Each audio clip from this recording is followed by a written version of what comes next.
Arestado ang dalawang hinihinalang miyembro ng gun running syndicate sa isinasagawang operasyon ng NBI ngayong gabi. At live mula sa Maynila, saksi si John Consulta. John.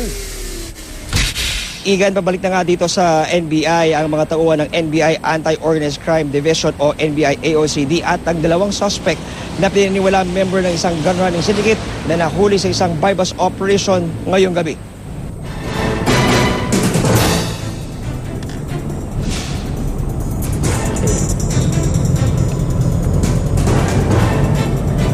Sa open parking space ng isang mall sa Bonifacio Global City, inabangan ng NBI agents na nagkunwari mga buyer ang mga suspect ng isa umanong notorious na gun running syndicate.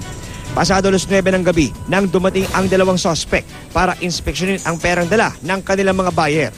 Saglit na umalis ang mga suspect para kunin ang mga ibebentang armas. Pagbalik ng dalawa sa area at nang makuha ng senyas mula sa mga asset, dito na kumilos ang mga operatiba.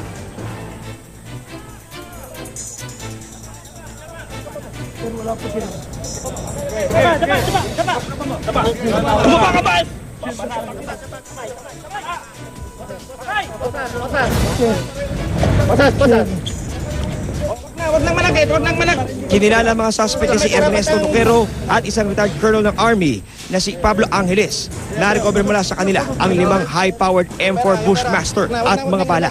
Ayon sa NBI, kakasuhan ng illegal possession of firearms ang mga suspect na gun runners.